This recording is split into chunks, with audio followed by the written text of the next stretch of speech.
फारूक साहब ने कहा कि इस टॉपिक पर बात की जाए और वो टॉपिक है कि what is purpose of life.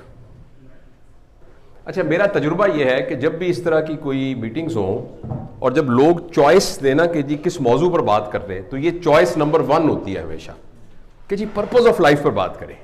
Nishtar की एक अलुमनाई का फंक्शन था जिसमें मेरे बैच से बहुत सीनियर बैच का वो फंक्शन था। जैसे आपका Q10 था ना, तो मेरा N28 है, तो वो N19 या इस तरह का कोई बैच था जो कि मुझसे बहुत सीनियर थे सारे लोग। तो उसमें से बहुत सारे लोग अमेरिका से आए हुए थे। तो उन्होंने मुझे बुलाया कि जी आप इस मौजू पर आप बात करें। तो मैंने कहा किस मौजू पर? तो उन्होंने कहा जी पर्पस ऑफ लाइफ पर बात करें। तो वहाँ जितने भी लोग बैठे हुए थे उनकी उम्र 65 साल से ज़्यादा थी। तो मैंने उनसे एक सवाल पूछा कि माशाल्लाह आपने 65 साल गुजार दिए हैं, तो अब आपको क्यों ख्याल आया कि पता लगे कि मेरी ज़िंदगी का पर्पस क्या है? और आप मुझे मेहरबानी करके बताइए कि अब तक आपके ख्याल में ज़िंदगी का क्या पर्पस है? 65 साल हमने यहाँ गुजार दिए हैं, तो ज़िंदगी का क्या पर्पस है? तो मेरे लिए एक बड़ा खौफनाक तजुर्बा हुआ। एक साहब आगे बैठे हुए थे, तो वो ऑर्थोपेडिक सर्जन थे और वो अमेरिका में कहीं थे और सुना कि बहुत अमीर आदमी थे और बहुत ही नामी ग्रामी सर्जन थे। तो उन्होंने कागज़ पे कुछ नहीं लिखा, वो रोने लग गए और रोते रोते खड़े होकर कहने लगे कि बेटा मेरी उम्र तकरीबन 70-72 साल हो गई है, आज मैंने पहली दफ़ा सोचा है कि मेरी ज़िंदगी का क्या मकसद है। और जब मैं कागज़ पे लिखने आया हूं तो मुझे कुछ समझ नहीं आ रहा कि मेरी ज़िंदगी का क्या मकसद है। तो उस वक्त से मैंने इन वर्कशॉप्स के अंदर ये कराना छोड़ दिया है कि भाई आप खुद बताएं कि आपकी ज़िंदगी का क्या मकसद है। लेकिन मैं आपसे ज़रूर ये कोशिश करूंगा, आपसे अर्ज़ करूंगा कि मैं आपसे कहूंगा नहीं कि बताएं क्या ज़िंदगी का मकसद है, लेकिन मैं 15-20 सेकंड के लिए खामोश होता हूं। आप कम से कम अपने दिल में झांक के ज़रूर ये एक फिक्रा ज़हन में सोचिए कि मेरी ज़िंदगी का क्या मकसद है। देखिए ना, आपने एक मजदूर रखा, उसको मजदूरी दी, पता नहीं आजकल कितनी मजदूरी होती है, फर्ज करें 500 होती है, 700 होती है, और आपने शाम को उसको कहा कि तुम भाई कल फिर आ जाना, कल फिर तुम काम करना। तो ऐसा हमने क्यों कहा? इसलिए कि हमारे नज़दीक वो यूजफुल था और उससे कोई और हमने काम लेना था, तो हमने एक दिन को उसको और कहा कि तुम काम करो। अब जैसे अब रात को कुछ लोग इस दुनिया से फौत हो गए हैं, हम उनमें से नहीं हैं, हमें एक चांस मिला है कि आज फिर हम जिंदा हैं, तो हमें क्यों ये मोहलत दी गई है कि मैं आज का दिन जिंदा हूं और आज भी मुझे कहा गया है कि भाई आप रुक जाइए, एक दिन और रुक जाए क्योंकि आपने ये काम करना है। तो मैं 15-20 सेकंड के लिए खामोश होता हूं और मैं खुद भी नहीं एम्बैरस होना चाहता क्योंकि मैं भी, हम सब एक ही बोट में हैं। मैं आप सिर्फ अपने दिल में झांक के, और अगर आप इसको बहुत इफेक्टिव करना चाहते हैं तो 15 सेकंड के लिए आंखें बंद करके सिर्फ ये सोचिए कि मेरी जिंदगी का क्या मकसद है। आई एम श्योर आपके जहन में कोई ना कोई इसका जवाब आया होगा। ये सवाल बहुत सिंपल नहीं है और ये फिलॉसफी के इस बड़े सवालों में से एक सवाल है, क्योंकि अगर इस सवाल का कोई एक डेफिनेटिव आंसर होता तो अभी तक पता चल चुका होता। और इसका जवाब होने का वजह यह है कि इस दुनिया में जितने भी जिंदा रहने वाली चीजें हैं ना, जिंदा जानदार है, उन सब का यह प्रॉब्लम नहीं है कि पर्पस ऑफ लाइफ क्या है। मसलन किसी घोड़े के जहन में कभी यह ख्याल नहीं आया, किसी बकरी के जहन में कभी ख्याल नहीं आया, किसी मुर्गी के जहन में कभी ख्याल नहीं, किसी दरख्त का अगर कोई कॉन्शियस है तो उसके में कभी यह ख्याल नहीं आया कि आखिर मेरा क्या पर्पस है। यह सिर्फ इंसान का प्रॉब्लम है कि उसको पता चले कि मेरा क्या पर्पस है। वेल बीइंग, हैप्पीनेस, ये सारे के सारे, एंजाइटी, डिप्रेशन, कॉन्फ्लिक्ट्स, ये सारे के सारे इंसानों के प्रॉब्लम है। वो इसलिए कि इंसान जानवरों से मुख्तलिफ है, राइट? और वो कैसे मुख्तलिफ है? देखें, मसलन मैंने रात ही निकाली तस्वीर, ये देखें, ये सारी गायें हैं, ये सब एक जैसी हैं, ये सारे हैं, ये सब एक जैसे हैं। आप नीचे लेवल पर उतरा, ये सारी मूलियां एक जैसी हैं, सारी गाजरें एक जैसी हैं, लेकिन कोई भी इंसान एक जैसा नहीं है। हैरानी की बात है। अब मेरे एक दोस्त हैं, वो मुझे आज मिले, वो मेरे क्लास में, उनको पता लगा तो वो अभी मुझे छोड़ के गए हुए हैं। तो काफ़ी उनके साथ एक और डेंटल सर्जन थे, वो मिनिस्टर ग्रेजुएट थे। उन्होंने मुझे फ़ोन पे बात की तो फ़ोन पर मैंने पहचान लिया कि ये कौन है। यानी उसका लहजा भी हर बंदे का यूनिक है, शक्ल तो। अच्छा, फिर ऐसा नहीं है कि चूंकि गधों के 2 कान होते हैं और गधों की 2 आंखें होती हैं और गधों की 1 दुम होती है, तो इसलिए वो एक जैसे हैं, जबकि इंसानों की 3 आंखें होती हैं, या इंसानों का नाक किसी का पीछे लगा होता है, किसी का आगे लगा, नहीं, इंसानों के भी आज़ा उसी तरह से उतने ही हैं। लेकिन कितनी हैरानी की बात है कि कोई 2 इंसान एक जैसे नहीं है, कोई 2 इंसानों का लहजा एक तरह का नहीं है, उनका एक्सेंट एक तरह का नहीं है, ये सब डिफरेंट है। जब ये सारे डिफरेंट हैं तो अपार्ट फ्रॉम दिस उनका जेनेटिक बैकग्राउंड डिफरेंट है, उनका पेरेंटिंग का पूरा स्टाइल डिफरेंट है, किसी को किसी किस्म की पेरेंटिंग मिली है, किसी को किसी किस्म की पेरेंटिंग मिली है, उनके नर्चरिंग के डिफरेंट है।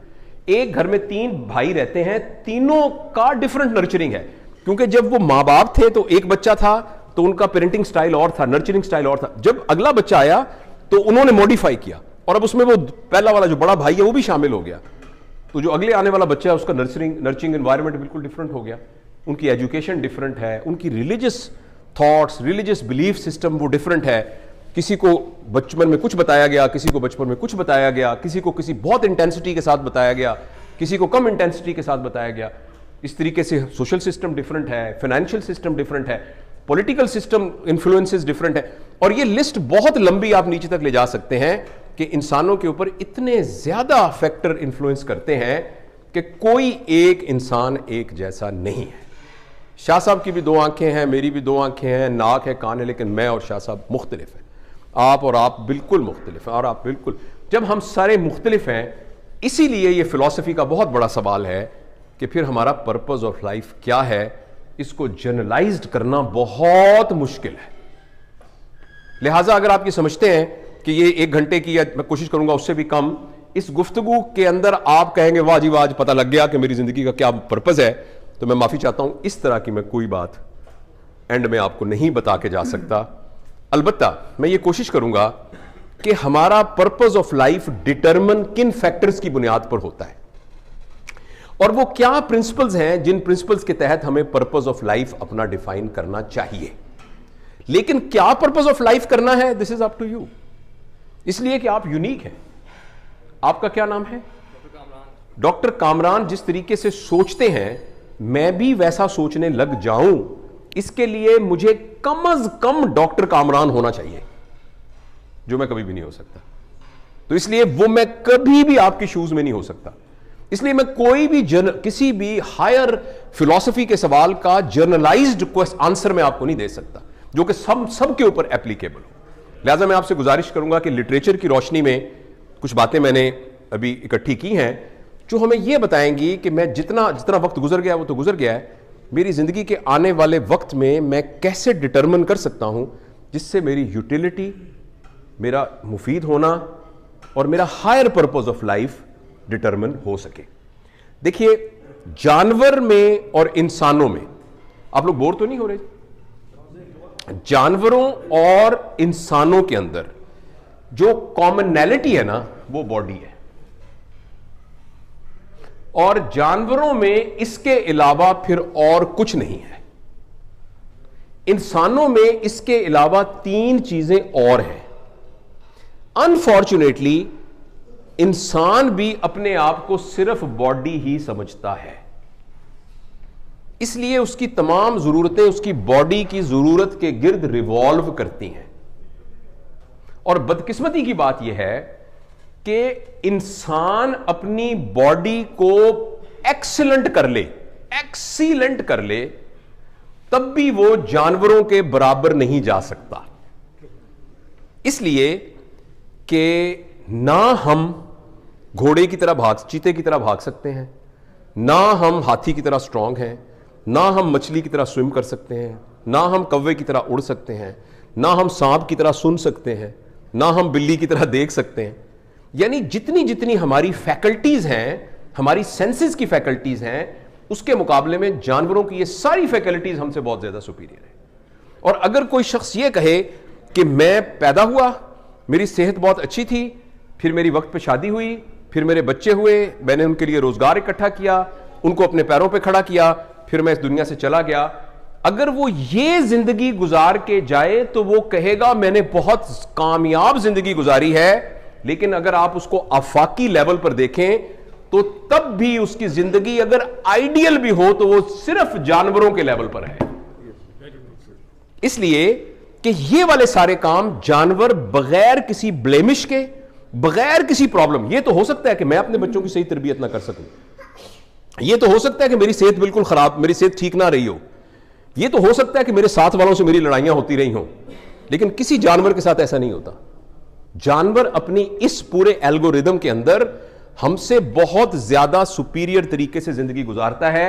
लिहाजा अगर हमें यह गलत फहमी है ना कि मैंने कमाई के रोज की, मैंने घर बनाया, मैंने फिर गाड़ी ले ली, फिर मैंने बच्चे भी, फिर उनको गया, फिर उनको नौकरी लगवा दी, फिर मैं दुनिया से फौत हो गया, एट द मोस्ट हम एनिमल लेवल पर जिंदगी गुजार रहे हैं। वो भी बहुत कम इम्कान है कि एनिमल लेवल के बराबर जिंदगी गुजार रहे हैं। इसके अलावा हमारी बॉडी का एक, इसको PQ कहते हैं, फिजिकल क्वोशंट, इसके अलावा हमारी बॉडी का एक और एस्पेक्ट है जिसे माइंड कहते हैं। यहां से इंसान मुख्तलिफ होना शुरू हुआ है बाकी जानदारों के साथ, और अनफॉर्चुनेटली ये वो फैकल्टीज हैं जिनको डेवलप ना करने की वजह से इंसान के लिए बड़ा प्रॉब्लम हो रहा है कि मेरा फायदा क्या है, आखिर मेरी यूटिलिटी क्या है, मैं दुनिया में अगर ना आता तो क्या फर्क पड़ता, मैं आज चला जाऊंगा तो क्या फर्क पड़ेगा, राइट। जानवरों के अंदर भी, इसको हम IQ कहते हैं ना, माइंड को, इंटेलिजेंस को, जानवरों के अंदर भी इंटेलिजेंस है। और इंसान का तीसरा एस्पेक्ट है हार्ट, जिसको हम इमोशनैलिटी कहते हैं। जानवरों के अंदर ये दोनों चीजें मौजूद हैं, मगर ये दोनों की दोनों चीजों की क्वांटिटी और क्वालिटी सिर्फ सर्वाइवल की हद तक है। यानी इंसान में सिर्फ इतनी इंटेलिजेंस मौजूद है कि वो दुश्मन का हमला कर सके, सर्दी गर्मी से अपने आप को बचा सके और अपने आप को प्रोटेक्ट कर सके, और खुराक हासिल कर सके, और एक्सक्रीटा जो है वो अपना निकाल सके, और रिप्रोडक्शन की भी जो है वो भी सर्वाइवल के लिए है। जैसे इंसान की रिप्रोडक्टिव का काम सर्वाइवल से बियॉन्ड है। और जानवरों के अंदर आप देखिए, तकरीबन तमाम जानवरों में साल में एक दफा उनकी फीमेल को एक्चुअली सेक्सुअल इंटरेक्शन की जरूरत होती है, ओनली वंस इन 1 ईयर, और उसी एक इंटरेक्शन के अंदर ही वो फीमेल प्रेग्नेंट हो जाती है और उसको आगे, क्योंकि पर्पस सिर्फ और सिर्फ सर्वाइवल है, क्योंकि कंटिन्यूएशन ऑफ जनरेशन भी एक सर्वाइवल ही है, राइट। तो इंसानों और जानवरों में यह बहुत बुनियादी फर्क ही है कि जानवर सिर्फ बॉडी है और उसकी लाइफ बॉडी के गिर्द ही रिवॉल्व करती है, और उस बॉडी की सर्वाइवल के लिए उसके अंदर इंटेलेक्ट और इमोशनैलिटी है, जबकि ह्यूमंस के अंदर सर्वाइवल से बियॉन्ड इंटेलेक्ट है, सर्वाइवल से बियॉन्ड इमोशनैलिटी है, और एक चौथा कंपोनेंट है जो जानवरों में बिल्कुल नहीं है, वो है स्पिरिचुअलिटी, जिसको हम कहते हैं SQ। ये मखसूस है, ये मखसूस है इंसानों के लिए। मैं कोशिश करूंगा कि ये जो 4 काम हैं, इन 4 कामों में कहां हमसे कोताही होती है, कहां हम इसको आइडियल तो नहीं मैं कह सकता, कहां हम इनको नियर आइडियल ला सकते हैं, जिसके नतीजे में हमारी ये चारों फैकल्टीज ग्रो कर सकती हैं। जब ये चारों फैकल्टीज ग्रो करेंगी तब हमारा 100% पोटेंशियल जो है वो मटीरियलाइज हो सकता है, और 100% पोटेंशियल मटीरियलाइज और उसको इफेक्टिव हो सकता है। लेकिन अगर हम अपने आप को सिर्फ यही समझते रहे कि हम बॉडी हैं, तो अनफॉर्चुनेटली हम बॉडी के गिर्द ही रिवॉल्व करते रहेंगे, और हमारी जरूरियात, हमारी सक्सेस, हमारा अनसक्सेसफुल होना वो बॉडी की कंफर्ट से ही मुतल्लिक होता रहेगा, और हम 80 साल की उम्र में पूछेंगे मेरा दुनिया में आने का मकसद क्या था। इसलिए हम इसको जनरलाइज तो नहीं कर सकते, मगर इन फैकल्टीज को थोड़ा सा हाईलाइट कर सकते हैं।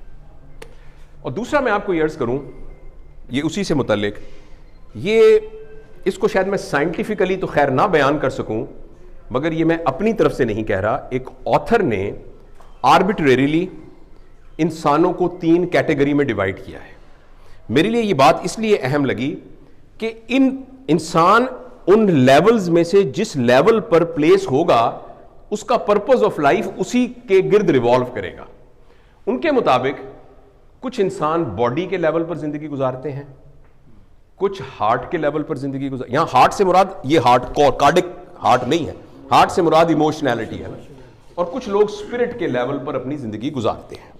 हम अगर अपनी जिंदगी पर भी अप्लाई करेंगे तो हम भी बड़ी जल्दी से इस यार्ड स्टिक के जरिए से देख सकते हैं कि मेरी जिंदगी किस लेवल पर बसर हो रही है। उसके लिए जो निशानियां मैं आपको बता देता हूं, इनको हम कहते हैं लेवल ऑफ लिविंग। अब हमारा पर्पस ऑफ लाइफ क्या होगा जो हमने डिटरमिन किया हुआ है, या हम डिटरमिन करने जाएंगे, या हम कर चुके हैं, वो इस पर डिपेंड करेगा कि हम कहां प्लेस करते हैं अपने आप को और हम कहां खड़े हैं। और हमारा यहां खड़ा होना ये इस पर डिपेंड करता है, जो मैंने पूरी एक लिस्ट ऑफ फैक्टर्स बताए थे जो हमारी जिंदगी के ऊपर इंफ्लुएंस करते हैं। देखिए मैं आपको निशानियां बता देता हूं। जो लोग बॉडी लेवल पर जिंदगी गुजार रहे हैं उनकी निशानी ये होती है कि वो बॉडी की जरूरतों के इर्द गिर्द उनका 24 आवर्स में से मैक्सिमम टाइम गुजरता है। देखिए एक बात जरा गौर से सुनिएगा, 24 घंटे में से मेरा कोई जानना चाहता है ना मेरी जिंदगी का पर्पस क्या है और उसको नहीं पता, तो बड़ा सिंपल सा एक फॉर्मूला है, 24 घंटे में से सोने वाला टाइम निकाल दें जो आपका नींद का टाइम है, उसके अलावा जितने घंटे बचते हैं उसमें से मैक्सिमम टाइम जिस काम में आपका गुजरता है वो आपकी जिंदगी का मकसद है। जिसमें आपका मैक्सिमम टाइम गुजरता है वो आपकी जिंदगी का मकसद है। जो उसके अलावा टाइम है वो आपका जिमनी टाइम है, वो पर्पस नहीं है, वो आपकी नीड्स हैं, राइट। अच्छा, जो लोग बॉडी लेवल पर होते हैं उनका मैक्सिमम टाइम बॉडी की जरूरियात को इकट्ठा करने पर लगता है। यानी मैं फूड इकट्ठी करूं, यानी मैं हाउस 1 से 2, 2 से 3, 3 से 4, 4 से फिर 5 वो बनाऊं, फिर छोटे से बड़ा, बड़े से बड़ा, फिर उससे बड़ा, फिर गाड़ी छोटी, फिर बड़ी, फिर उससे बड़ी, फिर उससे बड़ी, फिर प्रॉपर्टी ज्यादा, फिर अथॉरिटी, ये भी ओहदा हो जाए, ये भी ओहदा हो जाए, ये भी मेरा ओहदा हो जाए। ये प्लीज इस सारी बात से ये मत समझिएगा कि ऐसा करना गलत है। मैं ये बिल्कुल नहीं कह रहा, मैं ये नहीं कह रहा ऐसा करना गलत है। ऐसा करना हमारी जरूरत है। फर्ज करें, और आपकी जरूरत आप जानते हैं, मेरी जरूरत मैं जानता हूं, फर्ज करें आपकी जरूरत पोर्शे गाड़ी है जो कई करोड़ की आती है, इट इज परफेक्टली फाइन। हो सकता है आपकी जरूरत पोर्शे गाड़ी हो, तो मैं ये नहीं कह रहा कि पोर्शे गाड़ी खरीदनी बुरी बात है। हो सकता है आपकी जरूरत 6 एकड़ का घर हो, तो वो जायज जरूरत हो, तो मुझे नहीं पता। मैं आपको खुदा ना खास्ते सारी गुफ्तगू से ये मत समझिएगा कि अगर इसके लिए कोई कोशिश कर रहा है तो वो गलत कोशिश कर रहा है। लेकिन जो मैं कहने जा रहा हूं वो ये कहने जा रहा हूं कि अगर हमारी कोशिश सारी इसके गिर्द ही रिवॉल्व कर रही है तो फिर हमारी जिंदगी का मकसद भी एक्चुअली यही है। और जिंदगी का क्या मकसद है, इसके लिए कोई बुरी बात नहीं है। किसी का बॉडी लेवल पर जिंदगी का मकसद है तो ये गुनाह वाली बात नहीं है। ये मैं आपको गलत नहीं कह रहा। देखिए, कोई शख्स अगर एनिमल लेवल पर जिंदगी गुजारना चाहता है तो ये कोई गलत बात तो नहीं है ना। देखें, गधा होना कोई बुरी बात तो नहीं है ना। गधा होना कोई बुरी बात नहीं है। अगर कोई गधा बनकर जिंदगी गुजारना चाहे बिल्कुल बुरी बात नहीं है। हां, ये बुरी बात है कि इंसान गधा ना हो मगर गधा बनकर जिंदगी गुजारे। हां, ये बहुत बुरी बात है। ये बहुत फजूल बात है कि इंसान गधा ना हो मगर जिंदगी गधों वाली गुजारे, एनिमल लेवल की जिंदगी गुजारे। तो इसलिए प्लीज इसको इस कॉन्टेक्स्ट में समझिएगा कि कोई भी शख्स पैसे की कमाने की कोशिश को और जद्दोजहद को और उसके लिए वर्क को बुरा कह रहा है। लेकिन जो मैं कह रहा हूं वो ये कह रहा हूं कि अगर हमारी एफर्ट सारी इन चीजों के बढ़ाने पर ही खर्च हो रही है तो हमारा लेवल बॉडी लेवल का है और हमारी पर्पसफुल ऑफ लाइफ जो है वो बॉडी लेवल के ऊपर लोअर पर्पस ऑफ लाइफ होगा। तो लोअर पर्पस ऑफ लाइफ होना बुरी बात नहीं है, मगर अपने आप को पोटेंशियल को अंडर करना है। जैसे आपका ये मोबाइल है, ये 1.5-2 लाख रुपए का हुआ, अगर फर्ज करें, मुझे नहीं पता कितने का है, तो या फर्ज करें कोई भी आईफोन पता नहीं कितने का, 2 लाख का होता है। अगर आपने उस आईफोन के जरिए सिर्फ 2 काम किए कि इससे आपने मैसेज लिया और फोन कॉल की और आपने कुछ ना किया, तो अंडर पोटेंशियल, तो गलत तो कोई नहीं है ना, गुनाह वाली तो कोई बात नहीं, आपको पुलिस तो पकड़ के नहीं ले जाएगी। लेकिन इसके पोटेंशियल को आपने यूज नहीं किया। इसके जरिए आप एक्सेल की फाइलें बना सकते थे, पता नहीं क्या क्या कर सकते थे। लेकिन हमारे साथ प्रॉब्लम और है कि हमने ये भी नहीं किया। हमने सोचा 2 लाख का टेलीफोन है तो मैं इसके साथ कीले नहीं ठोक सकता। अगर 200 रुपए की हथौड़ी के साथ मैं कीले ठोक सकता हूं तो मैं 2 लाख के फोन से कील भी नहीं ठोक सकता, और हम इसके साथ कीले ठोकने लग गए।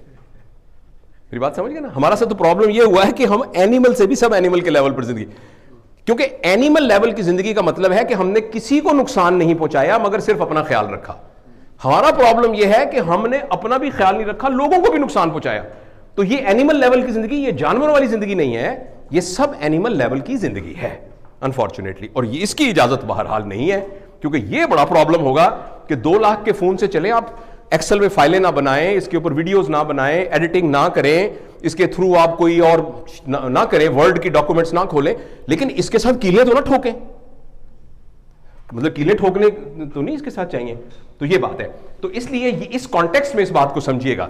लिहाजा अगर कोई शख्स अपनी सारी एफर्ट को इसके गिर्द लगा रहा है दिन के 20 मोस्ट ऑफ द टाइम, जो कुछ हम कर रहे हैं उसके नतीजे में ये चीजें अचीव हो रही हैं, तो हम बॉडी लेवल पर हैं।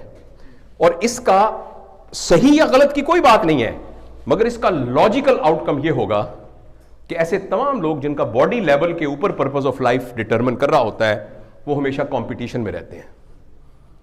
जैसे हमारे प्रोफेशन में उसके इतने मरीज आ गए, मेरे इतने मरीज आ गए, उसने 6 ऑपरेशन कर लिए, मैंने 2 ऑपरेशन किए, उसका ये हो गया, मेरा ये हो गया। या किसी भी और प्रोफेशन में इसी तरीके, मैं तो चूंकि सब डॉक्टर हैं इसलिए मैं ये मिसाल दे रहा हूं। ये लोग हमेशा कंपटीशन में रहेंगे, ये लोग हमेशा फाइट में रहेंगे। ये इसका नेचुरल आउटकम है। अगर हम बॉडी लेवल पर होंगे तो ये नेचुरल आउटकम है। जैसे इसका साया बनेगा ही बनेगा, तो ये इसका साया है। ये ऐसा नहीं हो सकता कि हम बॉडी लेवल पर हों और हमारे अंदर सेंस ऑफ कंपटीशन ना हो, सेंस ऑफ फाइट ना हो, सेंस ऑफ जेलसी ना हो। और इनकी बड़ी निशानी होती है अदालतें, मुकदमे, केस किए होते हैं, इन पर केस हुए होते हैं, इन्होंने केस किए होते हैं, लिटिगेशंस, और हमेशा ये मेंटल स्ट्रेस में रहते हैं। तो लिहाजा it is our own choice.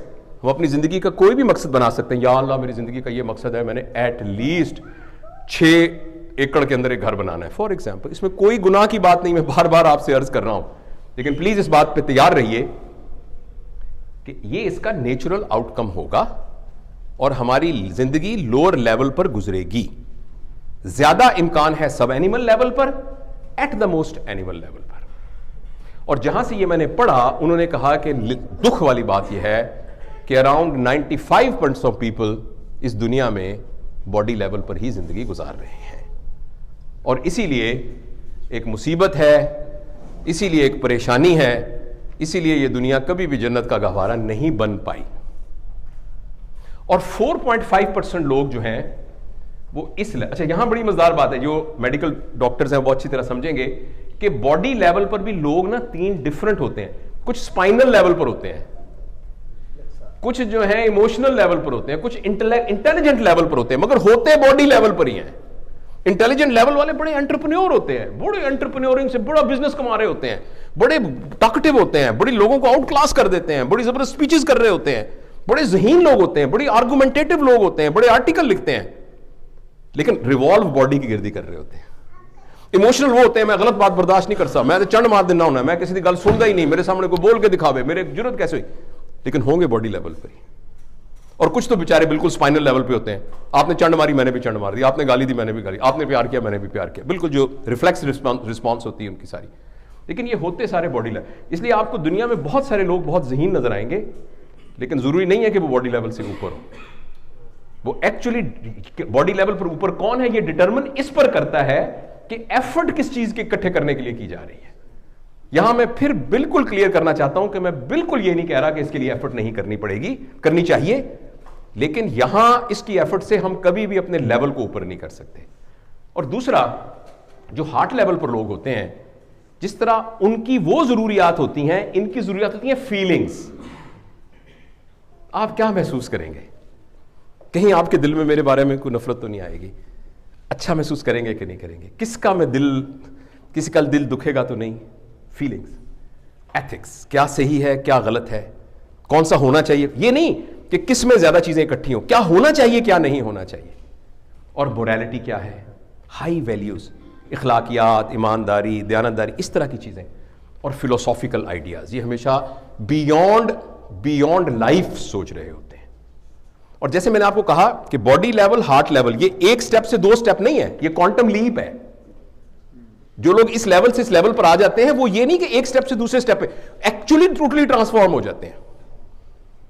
और ऐसे लोग सिर्फ 4.5% होते हैं। और इनकी निशानी है कि जिन लोगों को ये चीजें मैटर करती हैं, अचानक ठंडी हवा देख के वो कहते हैं कि यार ये, उसके अंदर एक रोमांटिसिज्म क्रिएट हो जाता है उनके लिए, एक पोइट्री सुन के उनके अंदर एक खास किस्म की एक कैफियत आ जाती है।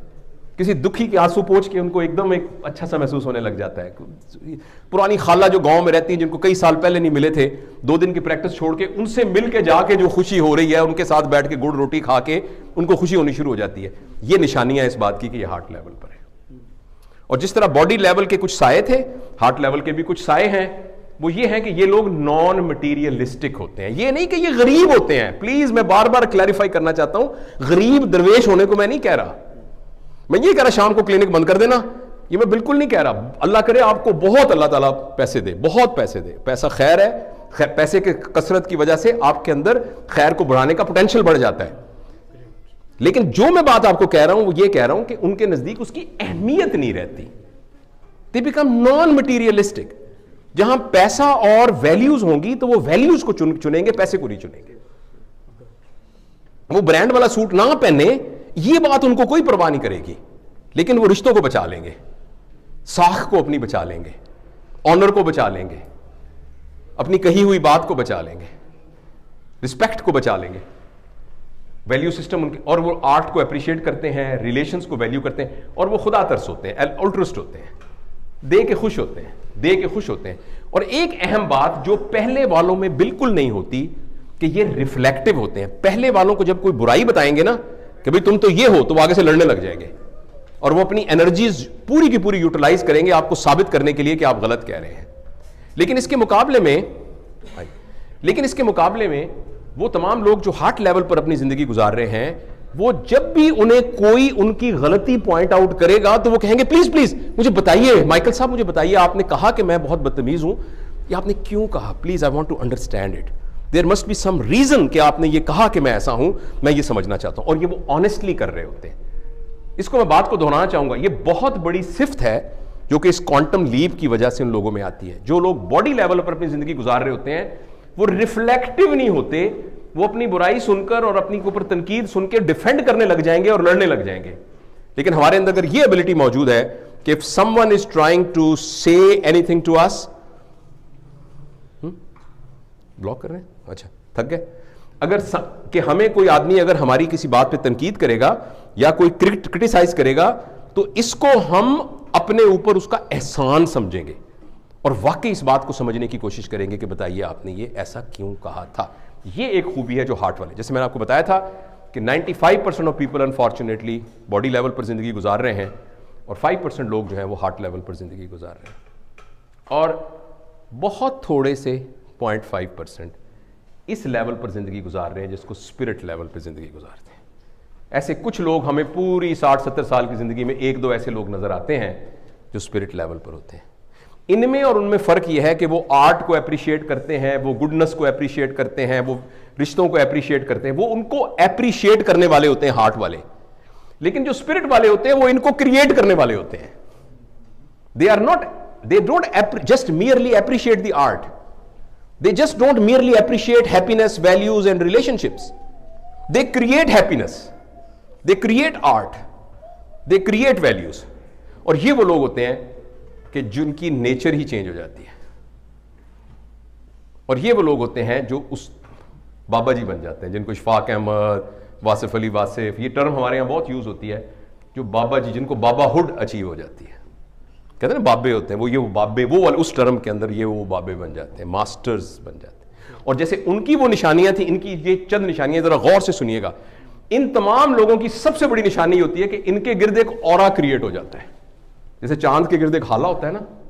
जैसे अभी आप फरमा रहे थे, कुछ आप अभी बात कर रहे थे कि वो इतनी, ये वो लोग होते हैं जो स्पिरिट लेवल पर के लोग कहते हैं कि सर 5 मिनट मैंने दे दो, बस 5 मिनट ना आप मेरे साथ बैठ जाए, बस सर ये मेरी बेटी है, जरा ना इसके सर पे हाथ फेर दें, सर आप ना वो हमारे घर आइएगा, बस सिर्फ चाय पी के आप चले जाइएगा।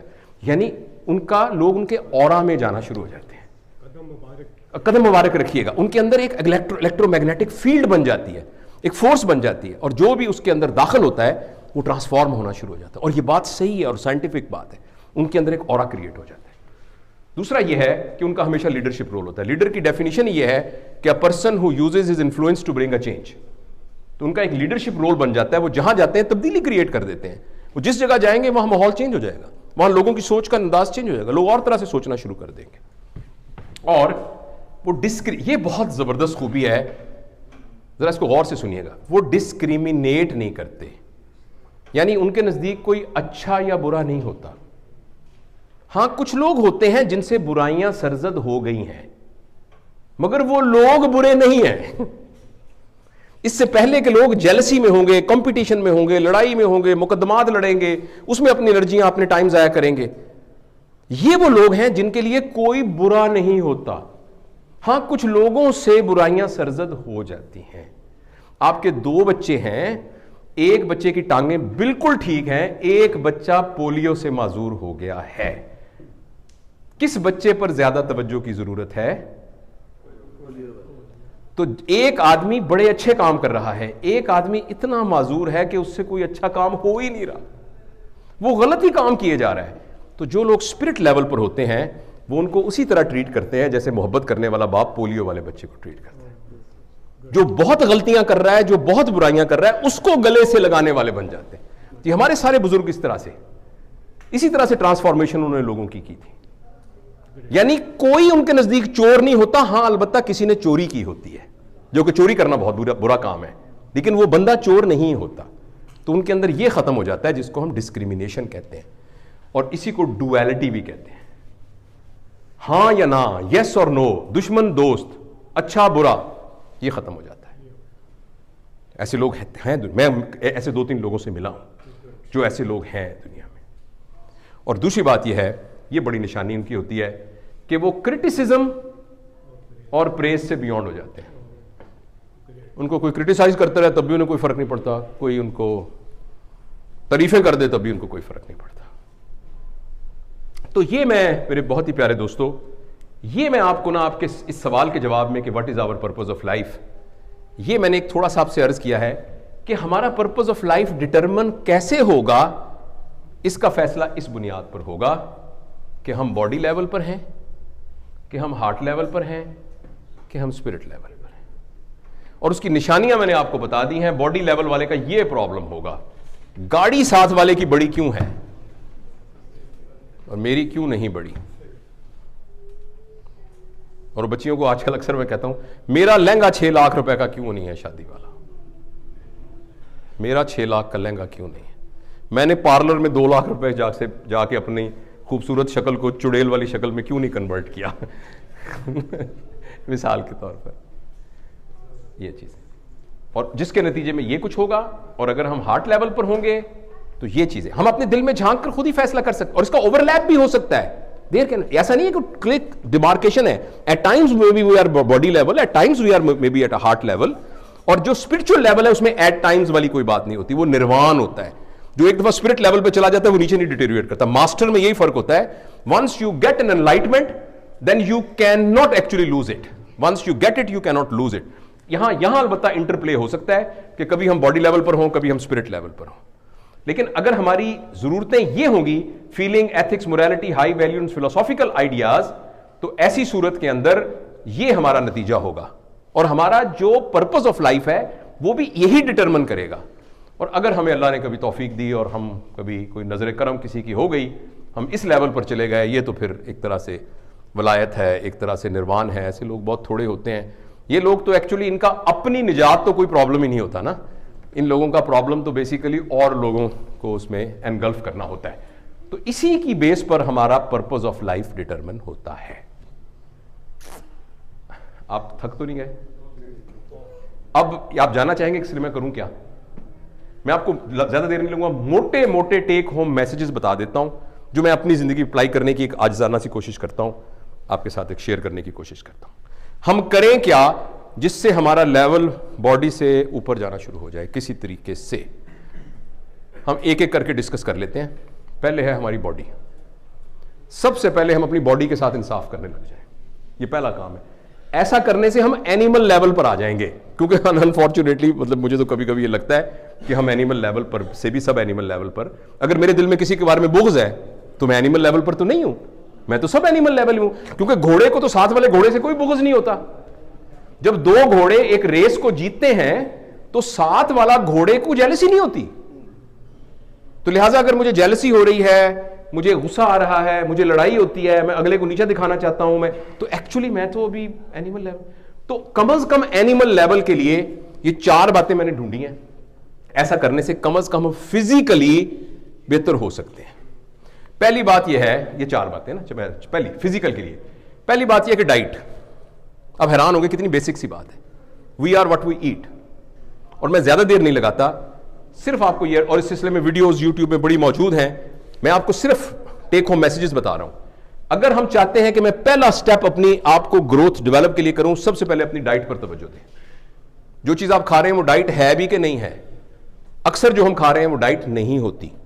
आप सब डॉक्टर हैं, मैं आपको यह बताना चाहता हूं कि carbohydrate, protein, fat, mineral, water and vitamin, इसके अलावा कोई और चीज नहीं है जिसको बॉडी फूड के तौर पर करती है। और ये वो भी तमाम चीजें जो कि जमीन से निकली हुई हैं, किसी बायोलॉजिकल सोर्स से निकली हुई हैं, वो फूड है, उसके अलावा कोई फूड नहीं है। और बॉडी उसको फूड के तौर पर परसीव ही नहीं करती। मैं तफसील में नहीं जाता, पहली अपनी डाइट पर हमें तवज्जो देनी चाहिए। जो हम खा रहे हैं वो डाइट है कि नहीं है। दूसरा, हमारी स्लीप कंफर्टेबल है कि नहीं है। नंबर 3, हम डेली एक्सरसाइज करते हैं कि नहीं करते। आप कहेंगे ये कितनी बेसिक, इतनी फिलोसॉफिकल बातों से कितनी बेसिक बातों पर आ गए। और चौथी बात यह है, ये 3 बातें, और चौथा यह है कि हमारी लाइफ स्ट्रेसफुल है कि नहीं है। और स्ट्रेस का तो सिंपल एक बड़ा गुर है, रात को सोने से पहले जितने लोग आपकी जिंदगी में आए हैं जिन्होंने आपके साथ ज्यादतियां की हैं, उन सबको रात को माफ कर दें, तो you will have a very stress free life. और उसको ट्राई करके देखिए। तो ये 4 काम करने से हम एनिमल के लेवल पर आ जाएंगे। क्योंकि गधा या घोड़ा या गाय, उसको कभी भी आप जब उसकी स्टाइटी पूरी हो जाए एक तिनका मुंह में नहीं डाल सकते।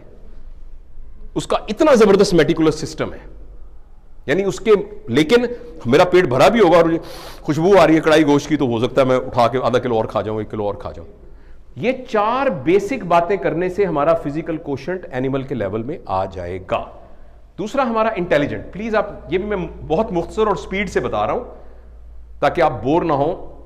अपनी इंटेलिजेंस पर काम करने का तरीका यह है कि प्लीज आप याद रखिए कि इंटेलिजेंस का मतलब बॉडी ऑफ नॉलेज नहीं है। मैं आपसे पूछता हूं, बताएं कि घाना के सदर का क्या नाम है।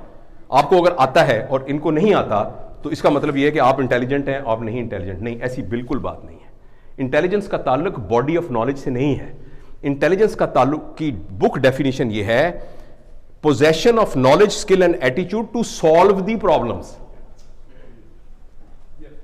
Possession of knowledge, skill and attitude in order to solve the problem, उसका नाम इंटेलिजेंस है। और इंटेलिजेंस को बढ़ाने के लिए जो टेक होम मैसेज है वो ये है कि जिस वक्त, जरा प्लीज गौर से सुनिएगा, थोड़ी सी मैंने स्पीड तेज की हुई है लेकिन मैं आपकी तवज्जो चाहता हूं। मैं आपसे बात कर रहा हूं तो लम्हाए मौजूद में आप हैं। अगर मैं एक इंटेलिजेंट आदमी हूंगा तो मैं सिर्फ और सिर्फ आप पर फोकस करूंगा। अगर मैं इंटेलिजेंट आदमी, कम इंटेलिजेंट आदमी हूंगा, तो आपसे बात करते वक्त या मैं पास्ट को सोच रहा हूंगा या मैं फ्यूचर को सोच रहा हूंगा, और जिंदगी के उस फेज में वक्त गुजार रहा हूंगा जो कि एक्चुअली एग्जिस्ट नहीं करता। ना पास्ट एग्जिस्ट करता है इस वक्त, ना फ्यूचर एग्जिस्ट करता है। इस वक्त प्रेजेंट मोमेंट में आप एग्जिस्ट करते हैं। किसी भी प्रॉब्लम को सॉल्व करने का की पॉइंट यह है कि हम लम्हाए मौजूद में मौजूद हों। जिस वक्त हम नहा रहे हैं तो हम वो जो पानी ऊपर से गिर रहा है गरम गरम जिस्म के ऊपर, उसकी लज्जत को महसूस कर रहे हैं। जब हम खाना खा रहे हैं, तो जब मैं अपने बच्चे को गोद में उठा रहा हूं तो मैं उसकी लज्जत को महसूस कर रहा हूं। जब मैं नमाज पढ़ रहा हूं तो मैं अपनी उस अब्दियत को महसूस कर रहा हूं, so on and so fourth. ये एबिलिटी डेवलप अगर हम कर लें तो हमारी इंटेलिजेंस ऊपर ग्रो करना शुरू कर देती है। आप खुद भी कभी अपनी जिंदगी में गौर कीजिएगा, आप में से कुछ लोग होंगे बहुत इंटेलिजेंट जिनकी फोकसिंग एबिलिटी बहुत होगी, वरना most of the time most of us are actually sleeping. और जिस जगह पर हम मौजूद हैं वहां मौजूद नहीं होते। उस लम्हा मौजूद के जो तकाजे हैं उनको हम पूरे नहीं कर रहे होते, या हम पास्ट में होते हैं चाहे फ्यूचर में होते हैं। करें क्या इस सिलसिले में? सिंपल सा मैं आपको एक गुर बता रहा हूं। आपका जिंदगी में जिस एक शख्स के साथ सबसे ज्यादा वक्त गुजरता है, may be your spouse, may be your colleague, may be your subordinate, may be your boss, कोई भी, उसके बारे में एक फैसला कर लें कि जब इससे मैं बात करूंगा तो मैं सवाए उसकी तरफ मुतवज्जो होने के फिर कुछ नहीं करूंगा। और ये आप कल से मश्क करनी शुरू कर दें। मैं आपको जाती तजुर्बे से ये बात बताता हूं कि जब आप एक बंदे के साथ फोकसिंग एक्सरसाइज करना शुरू कर देंगे, कुछ अरसे के बाद आपकी आदत बन जाएगी कि आप जो भी काम करेंगे वो फोकस करके करेंगे। तो इंटेलिजेंस को बढ़ाने की ये टेक्निक है। कुछ लोग मुराकबा भी करते हैं, जिसको मेडिटेशन भी कहते हैं, और डिफरेंट, और योगा है, डिफरेंट एक्सरसाइजेज हैं, लेकिन सिंपल याद रखने की बात यह है कि अवेयरनेस, जब मैं आपसे बात कर रहा हूं तो मुझे याद कराना है अपने आप को कि मैं सिर्फ आपसे बात कर रहा हूं, और यह बहुत मुश्किल होता है याद कराना। लेकिन किसी एक शख्स के बारे में हम फैसला कर लें तो हमारी इंटेलिजेंस जो है वो ग्रो करना शुरू हो जाएगी। दो एस्पेक्ट हो गए। तीसरी हमारी इमोशनैलिटी है। आप रिलेट कर रहे हैं ना इन तमाम बातों को बेटा, आप रिलेट कर रहे हैं ना इन बातों को। जो हमारा तीसरा एस्पेक्ट है ना इमोशनैलिटी, जिसमें मेरी जो ख्यालात हैं, उन ख्यालात के नतीजे में जो शेडो प्रोड्यूस हो रहा है उसका नाम इमोशन है। आपके मेरे बारे में अच्छे ख्यालात हैं तो मेरे बारे में आपके इमोशन भी अच्छे होंगे। अगर आपके दिल में मेरे बारे में कुछ नफरत है तो आपके इमोशन भी होंगे। तो इमोशन बाय डेफिनेशन खुद कुछ नहीं होते, हमारे थॉट्स के शेडो होते हैं। अच्छा, अगर हम अब इमोशनली ग्रो करना चाहते हैं तो हमें एक्चुअली ख्यालात के लेवल पर कंट्रोल करना पड़ेगा। अगर आपको गुस्सा आया है तो गुस्से को आप कंट्रोल नहीं कर सकते, क्योंकि गुस्सा साया है। जिस ख्याल ने गुस्से को जनरेट किया है उसको रोकने से गुस्सा खत्म हो जाएगा। और जिस तरह मैंने आपको इंटेलिजेंस के लिए टेक होम मैसेज बताया है, इमोशनैलिटी को अपने काबू में रखने का भी एक टेक होम मैसेज है। और पहला मैसेज यह है कि आप लफ्जों को कभी ना पकड़ें। मैं तुम्हारी टांगें तोड़ दूंगा, इसका क्या मतलब है? क्या इसका यह मतलब है कि मैं वाकई इनकी टांगें तोड़ दूंगा? इसका क्या मतलब है? कि मैं आपसे बहुत गैर मुतमईन हूं, मुझे आपने मुझे मेरी एक्सपेक्टेशन को नुकसान पहुंचाया, आप मुझसे छोटे हैं मेरे बेटों की तरह, मैं ये तवक्को भी नहीं कर सकता आप करेंगे, लेकिन मैंने अल्फाज क्या बोले? मैं तुम्हारी टांगें तोड़ दूंगा। राइट? तो अगर हम इमोशनली अपने आप को इंटेलिजेंस करना चाहते हैं तो never hold the words, try to understand the feeling. यह बात गालियों के सिलसिले में बहुत अहम है। तेरी मां ब्ला ब्ला ब्ला ब्ला।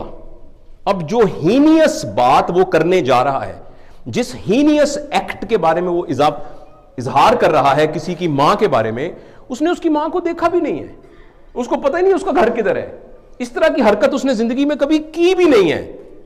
उसको पता है गाली निकालना बहुत बुरी है, लेकिन उसने ये, और दूसरे ने इस लफ्ज को पकड़ के उसको कत्ल कर दिया, उसके घर को आग लगा दी। वो तमाम लोग जो होल्ड करते हैं लफ्जों को, वो इमोशनली साउंड नहीं होते।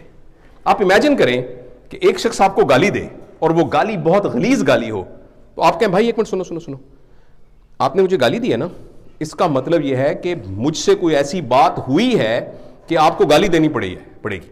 आप जरा बैठो, अगर आपके पास टाइम नहीं तो शाम को मेरे घर आओ, चाय पे ना आप मुझे समझाओ कि आपको मुझे गाली देने की जरूरत क्यों पड़ी।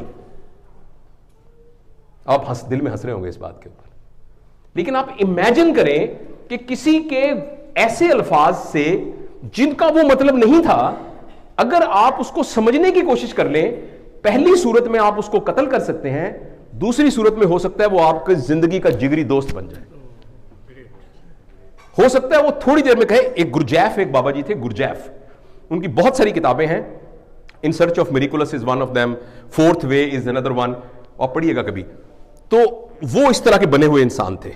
तो एक दफा एक बंदा आया, उनको बहुत डांटा, बहुत गालियां दी, बड़ा तो जब वो चुप कर गया तो कहने लगा कि मैंने आपको देखा है कि आपकी आंखें सुर्ख हो रही थी और आपके मुंह से झाग निकल रही थी और फिक्रा दरमियान में से टूट रहा था। इसका मतलब है कि आप बहुत गुस्से में थे, इसका मतलब है मेरे सिलसिले में आप बहुत हर्ट हुए हैं। तो आपने जो सारी बातें की हैं, मैं इसका एनालिसिस करना चाहता हूं कि आप ऐसा आपको क्यों हुआ। तो अगर आप महसूस ना करें तो मैं शाम को आपके घर आकर यह बता दूं कि आपको आखिर ऐसा क्यों महसूस हो रहा है। अब इसमें वो बंदा क्या करेगा? वो बंदा एकदम तो घबरा के चला गया, घंटे बाद आके माफी मांगनी शुरू कर दी कि मुझे माफ कर दे, मुझे माफ कर दे। और अक्सर गुस्सा करने वाले 15 मिनट के बाद माफी मांगने, जब डोपामीन मेटाबोलाइज हो जाता है तो वैसे करना शुरू कर देते हैं। तो गुरजेश ने कहा नहीं, लेकिन आपके जाने के बाद मुझे अंदाजा हुआ कि 70% बातें आपकी गलत थी, लेकिन 30% बातों के बारे में मैं फैसला नहीं कर सका, शायद वो बातें सही हो, तो हम उसके बारे में डिस्कस करते हैं। ये वो इमोशनल इंटेलिजेंस है जो कि इंसान को जानवर के लेवल से उठा के ऊपर लेवल पे चली जाती है और मुआशरे के अंदर उसके पर्पस ऑफ लाइफ को इफेक्टिव कर देती है। तो प्लीज ये टेक होम मैसेज ये है, नेवर होल्ड द वर्ड्स। और मैं आपको बताऊं, बीइंग अ पेरेंट ना, हमारी एक बहुत बड़ी रिस्पॉन्सिबिलिटी है कि हमने अपने बच्चों की वोकैबुलरी नहीं की। अब्बू मैं घर छोड़ के चला जाऊंगा, अब्बू मैं रहना नहीं चाहता, मुझे आपसे नफरत है। ये बच्चा क्या है? जिस बच्चे की वोकैबुलरी का प्रॉब्लम है, वो आपसे नफरत नहीं करता, वो घर छोड़ना नहीं चाहता, उसको वो अल्फाज नहीं आते जिसमें वो ये कहना चाहता है कि अब्बू मैं डॉक्टर नहीं बनना चाहता, मैं दुकान खोलना चाहता हूं बुनियानों की, मुझे बुनियानों की दुकान खोल ले दें खुदा के। वो ये कहना चाहता है मगर उसकी वोकैबुलरी नहीं है। वो कहता है आप जालिम बाप हैं, मैं नफरत करता हूं आपसे। वो ये कहना चाह रहा है। It's a vocabulary issue, it is not actually vocabulary का इशू है, इमोशनल इशू नहीं है। तो इसलिए प्लीज आप याद रखिएगा, मैंने आपको बॉडी के लिए कुछ 4 चीजें बताई, इंटेलिजेंस के लिए, फोकस के लिए बताया, और इमोशनल स्टेबिलिटी के लिए एक बात बताई कि नेवर होल्ड दी वर्ड्स। हर वो चीज जो आपको तैश दिलाए, हर वो बात जिससे आपके जिस्म में आग लगे, आप एक लम्हे के लिए सोचें कि इसका मतलब क्या था। जब एक बीवी कहती है मैंने तलाक दे, मैंने तेरे कर रही, उसका यही मतलब होता है कि वो तलाक मांग रही होती है? वो एक्चुअली मोहब्बत मांग रही होती है, उसको कहना नहीं आ रहा होता। तो हम कहते तलाक मांग दी भाई तुम, हमें समझ नहीं आ रहा। It's a vocabulary issue. और ये वो तमाम लोगों की प्रॉब्लम है जो कि लफ्जों को होल्ड कर रहे होते हैं, उसके अंदर जो बात है वो समझने की कोशिश नहीं कर रहे। तो खुदा ना खास्ता अगर आइंदा कभी कोई आपके साथ कोई गाली दे, मुगलजात बोले, गुस्से में लड़े, तो आप इसको ट्राई कीजिएगा कि यार तुम बहुत गुस्से में लग रहे हो, थोड़ा बैठो, मैं चाय मंगवाता हूं, चाय पी के ना हम डिस्कस करते हैं कि तुम मुझसे क्यों गुस्से में हो। आप देखिएगा कि आपने माशरे के अंदर क्या जबरदस्त इंपैक्ट क्रिएट किया आपने इस टॉलरेंस की। और दूसरा एक टेक होम मैसेज ये है कि हम जब भी कोई ऐसी चीज जो हमें अनसेटल कर देती है, तो हम महसूस पहले करते हैं, सोचते बाद में। तो हमने इसको रिवर्स कर देना है, सोचना पहले है, महसूस बाद में। ये नहीं कर, हम इंसान है, कंप्यूटर तो नहीं है ना, महसूस तो करेंगे। मुझे गाली देगा मैं महसूस तो करूंगा, आप मुझे प्यार करेंगे मैं महसूस तो करूंगा, मगर सोचना पहले है, इसको रिवर्स कर देना है। और चौथी बात जो है, इसके बाद हम इंशाल्लाह बात खत्म करेंगे, वो ये है स्पिरिचुअलिटी का क्या मतलब है। पहले मैं आपसे ये अर्ज करना चाहता हूं, स्पिरिचुअलिटी से मुराद रिलीजियस एक्सरसाइजेस, रिलीजियस रिचुअल्स नहीं है जो मैं आपको कह रहा हूं। स्पिरिचुअलिटी का मतलब यह है कि मैं जो कुछ कर रहा हूं वो मैं क्यों कर रहा हूं, इसका नाम स्पिरिचुअलिटी है। मैं सुबह दुकान पे गया, मैं सारा दिन दुकान पे काम करता रहा, मैं 5 बजे घर आया, मैं उस दुकान पे क्यों काम कर रहा था, इसका नाम स्पिरिचुअलिटी है। अगर वो इसलिए कर रहा था जो बॉडी की नीड्स के ऊपर था, तो दुकान पे काम करने वाले की स्पिरिचुअलिटी लो है। मैं इसलिए कर रहा था शाम को मैंने पैसे इकट्ठे करूंगा, पैसे इकट्ठे करके 4 प्लॉटों की किस्तें दूंगा, किस्तें देके फिर मैंने एक और जब ये करूंगा, ये गलत सही की बात नहीं है।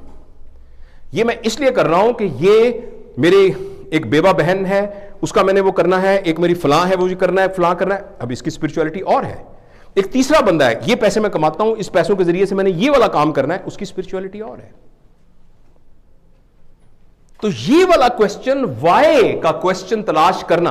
लिहाजा अब मैं अपनी दोबारा बात को दोहराता हूं, कोई ये नहीं कह रहा कि आप बिलियनर ना बने, कोई ये नहीं कह रहा कि आप मेहनत ना करें, लेकिन वो आप जिस काम के लिए कर रहे हैं वो डिटरमिन करेगा आपकी स्पिरिचुअलिटी, राइट? वाई का क्वेश्चन। तो जो भी हम काम कर रहे हैं हमें उसका क्वेश्चन पूछना चाहिए और उसकी एक सेटिस्फैक्टरी वाई का आंसर आना चाहिए। मैं जो देखो ना, एक आदमी है सर, मैं अपने डॉक्टरों को हमेशा ये सोचता हूं, एक आदमी है वो दफ्तर में क्लर्क है, उसका गुजारा नहीं होता तो शाम को ना रक्षा चलाता है, जस्टिफाइबल है ना। एक डॉक्टर है वो 8 घंटे एक जगह काम करता है, उसके घर भी हैं, उसकी गाड़ियां भी हैं, रात को फिर 10 घंटे काम करता है। आप मुझे बताइए कि वो कैसे कह सकता है कि मेरा पर्पस ऑफ लाइफ बॉडी से ऊपर नहीं है? वो कैसे कह सकता है? और जनरली सर बॉडी की नीड के लिए, मैं आपको पूरी जिम्मेदारी के साथ ये बात कह रहा हूं और साइंटिफिक प्रूफ के साथ कह रहा हूं, हमारी बॉडी की नीड के लिए अगर हम 8 घंटे से ज्यादा काम कर रहे हैं ना, हम कुछ गलत कर रहे हैं। ये आप डिटरमिन करके, और फिर हमारा पर्पस ऑफ लाइफ बॉडी ही है, चाहे जो मर्जी हम तकरीरें करते रहें और जो मर्जी हम फिलॉसफी करते रहें।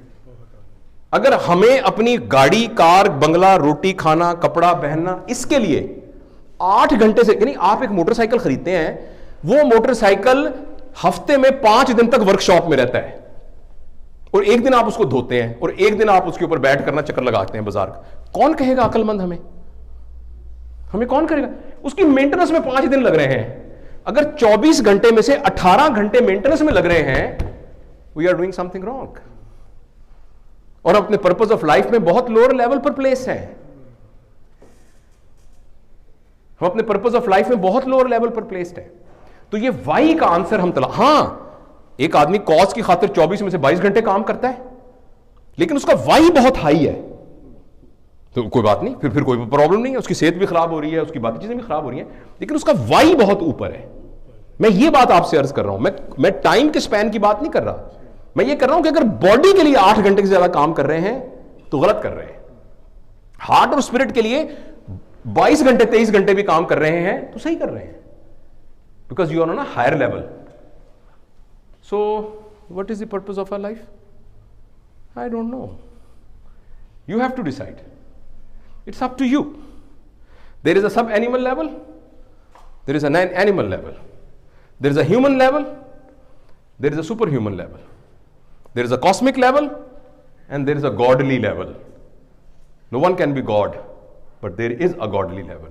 It's up to us to decide कि हम किस लेवल का पर्पस पर अपनी बकिया जिंदगी गुजारना चाहते हैं, जो हमारी जिंदगी है। और आखिर में मैं आपको सिर्फ ये बताना चाहता हूं, ये 3 बातें करके हम बात खत्म करेंगे। मैं अभी भी आपको पर्पस ऑफ लाइफ आपका नहीं बता रहा, लेकिन मैं आपको 3 प्रिंसिपल बता रहा हूं जो भी आपका पर्पस ऑफ लाइफ है। मैं अपने वोकल कॉर्ड को थोड़ा सा रेस्ट दूं, जस्ट 15 सेकेंड। इतनी देर में आपने पहले भी ये पर्पस ऑफ लाइफ ज़हन में सोचा था ना, अब इस सारी गुफ्तगू के दौरान भी अब आप सोच लीजिए, जो वक्त आपका जिंदगी का बाकी बचा है उसमें आपका purpose of life body level पर होगा या हार्ट लेवल पर होगा, और किसी पर मना नहीं है या कहां। आप 15 सेकंड सोच लें, मैं जस्ट पानी पी के आपको ये 3 प्रिंसिपल बताता हूं जिसके तहत हम ये फैसला कर सकते हैं कि जो आपने फैसला किया है वो हायर पर्पस है या लोअर फंक्शन पर्पस है।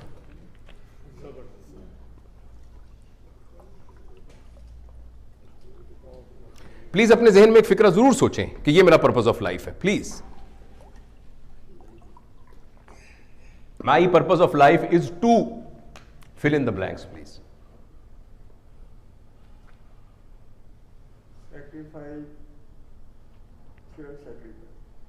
अल्लाह सर बरकत दे। मैं किसी को भी ये नहीं कहता, आप कोई भी पर्पस ऑफ लाइफ बता सकते हैं, कुछ भी कर सकते हैं, हर चीज को सैक्रिफाइस करेंगे ना दूसरों के लिए, यही सारा। सर मैं ये आपके ऊपर छोड़ रहा हूं, ये मैं आपके ऊपर छोड़ रहा हूं।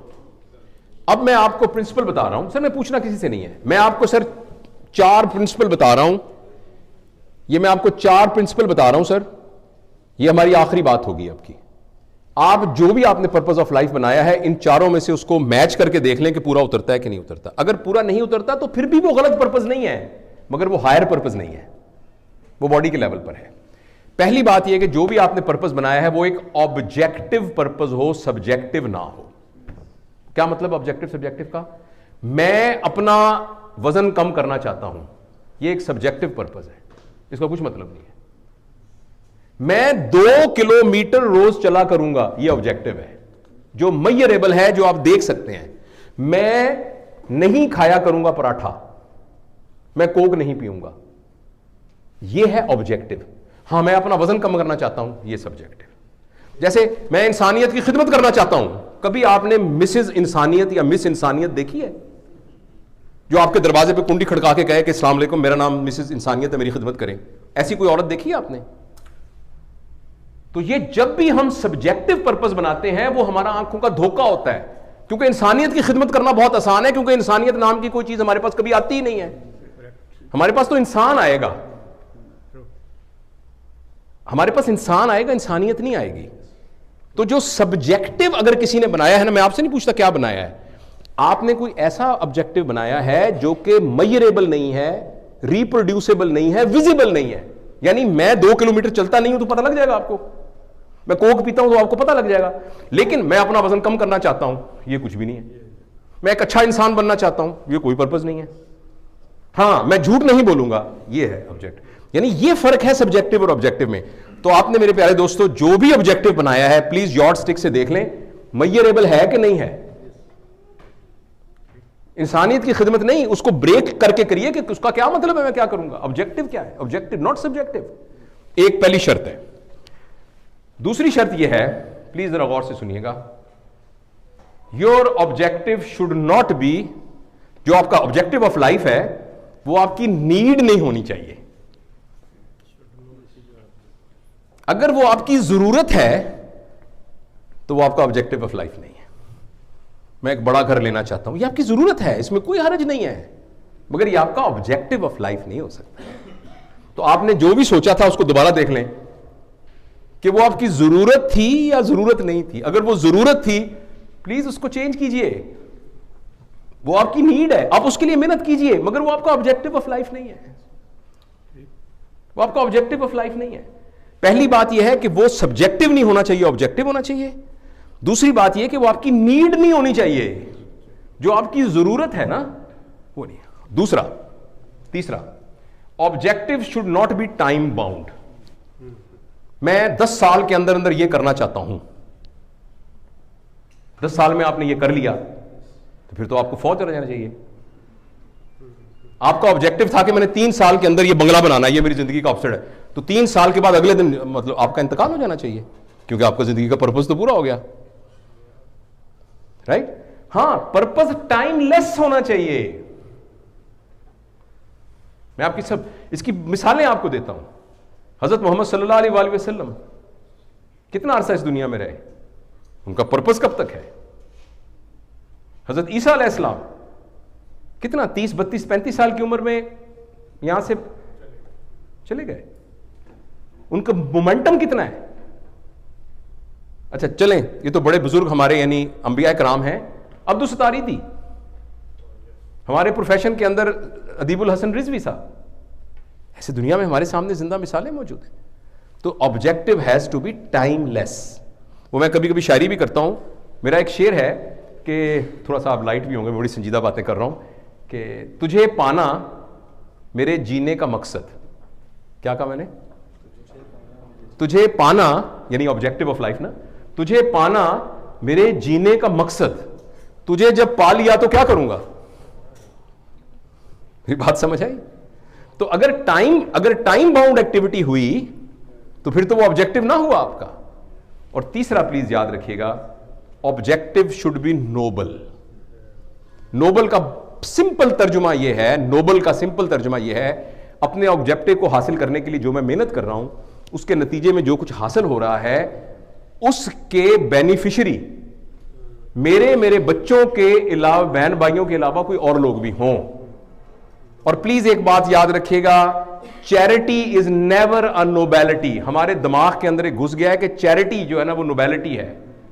चैरिटी होती है कि भाई हम ना हर साल सब अपने मुलाजमों को ना कपड़े लेके दे देते होते हैं, हम बच्चों की स्कूलों की किताबें दे देते हैं, हमारी घर की जो आया है ना, जो मैं सर्दियों में कपड़े चेंज करती हूं, मैं सारे उसको दे देती हूं। यह चैरिटी है। जिस माशरे में चैरिटी ज्यादा होती है उसका मतलब यह होता है कि उस मासले में पैसे की तकसीम नहीं है सही। कुछ लोगों ने अपनी सलाहियतों और अपनी जितना डिजर्व करते थे उससे ज्यादा पैसा इकट्ठा किया हुआ है, इसलिए अब उसको अपने आप गिल्ट को खत्म करने के लिए वो चैरिटी करते हैं। मैं चैरिटी को बुरा नहीं कह रहा, लेकिन चैरिटी इंडिकेटर खुशहाली का नहीं है। नबी पाक सल्लल्लाहु अलैहि वसल्लम की जिंदगी में, हजरत उमर के जमाने में, नबी के बाद एक जमाना आ गया था, लोग कहते थे ज़कात ले लो, ज़कात को ज़कात लेने वाला नहीं था, हम क्यों लें? We don't need charity, there was no one who required charity. और हम बड़े फख्र से कहते हैं पाकिस्तान चैरिटी में दुनिया का सबसे बड़ा मुल्क है। इसका मतलब पाकिस्तान पैसे की तकसीम के लिहाज से दुनिया का सबसे बड़ा इस्तेहसाली मुल्क है। तो इसलिए प्लीज अपने जहन में रखिएगा, अगर आपका ऑब्जेक्टिव यह है ना कि एक जगह मैं यतीमखाना खोलूंगा, एक जगह मैं यूं करूंगा, ये करूंगा, याद रखिएगा कहीं वो चैरिटी ना हो। हम नोबेलिटी की बात कर रहे हैं। नोबेलिटी का मतलब यह है कि मेरे इर्द गिर्द जितने मुतल्लिकीन हैं उनके लेवल को मैं ऊपर उठाऊं। अभी हम खाने पर बात कर रहे थे कि लोग फख्र से कहते हैं ये जो बंदा है ना, ये मेरा खानदानी नौकर है, इसके अब्बा मेरे जूता पॉलिश, मेरे अब्बा की जूता पॉलिश करते हैं, अब ये मेरे जूते पॉलिश करता है। बहुत शर्म की बात है। हमारे बच्चों के 700 750 नंबर आए, हमने पैसे के जोर पे उनको डॉक्टर बना लिया, वो जूता पॉलिश किए जा रहा है अभी तक। उसके लेवल में कोई, मैं नहीं कहता वो भी डॉक्टर बन जाता, मगर उसके लेवल में कुछ तो इंक्रीज होनी चाहिए थी। तो इसलिए प्लीज आप याद रखिएगा, सम तंग हमारा दिमाग जो है ना हमें चक्कर देता है और चैरिटी को नोबेलिटी बना के पेश करता है। ये वाली नोबेलिटी नहीं होती। नोबेलिटी का यह है कि मैं अपना पेट काट कर और अपने वसाइल को कम करके मैं और लोगों की जिंदगी को ऊपर उठाऊंगा, इसका नाम नोबेलिटी है।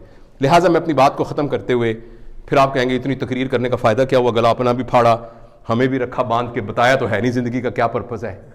तो भाई जिंदगी का पर्पज आपने खुद फैसला करना है और ये आप पर डिपेंड करता है कि आप बॉडी लेवल, लेकिन आप अपनी मर्जी से बॉडी और हार्ट और स्पिरिट लेवल का नहीं डिटरमिन कर सकते जब तक आप उस लेवल पर ना हो। अगर हम बॉडी लेवल पर हैं तो हम कर ही नहीं सकते, हमारे पास कैपेसिटी नहीं होगी अपने पर्पस को ऊपर लेके जाने की। और उसकी यार्डस्टिक देख लें, 24 आवर में से ज्यादा टाइम किस काम में गुजरता है। जिस टाइम में ज्यादा गुजरता है वो हमारा पर्पस ऑफ लाइफ है। अगर वो बॉडी लेवल का है तो उसको ऊपर ले जाने की जरूरत है। उसको ले जाने की कुछ टेक्निक्स मैंने आपको बताई हैं। ये 4 यार्डस्टिक बताई हैं, वो सब्जेक्टिव ना हो, ऑब्जेक्टिव हो, और वो आपकी जरूरत ना हो, और वो टाइम बाउंड ना हो, और वो नोबल हो। तो फिर हम ऐसे PQ में तरक्की करेंगे, IQ में तरक्की करेंगे, EQ में तरक्की करेंगे, SQ में तरक्की करेंगे। और ये बहुत अच्छा काम है। इसकी पहली मंजिल खुशी है। हम कहते हैं मैं दिल का सुकून चाहता हूं, मेरी जिंदगी का मकसद है मेरे दिल का सुकून हासिल हो जाए। ये लोगों के लिए आखिरी मंजिल है, मगर जिसका पर्पस ऑफ लाइफ सही हो उसकी पहली मंजिल हैप्पीनेस है। यानी जो आखिरी मंजिल है वो उस शख्स की पहली मंजिल होती है, और उसके बाद उसका वैल्यू सिस्टम बेहतर हो जाता है और उसकी जिंदगी मुफीद गुजरती है। और यहां अगर हम अपने रिलीजियस पॉइंट ऑफ व्यू को दरमियान ले आए, अगर किसी शख्स, अल्लाह ताला को सबसे ज्यादा अपनी मखलूक से मोहब्बत है, अगर हमारी जिंदगी पर्पसफुल तरीके से गुजरेगी तो मखलूक हमसे खुश होगी। मखलूक हमसे खुश हुई तो इसका मतलब अल्लाह हमसे खुश हो गई। लिहाजा पर्पसफुल लाइफ का मतलब ही actually life here and life hereafter को बनाना है।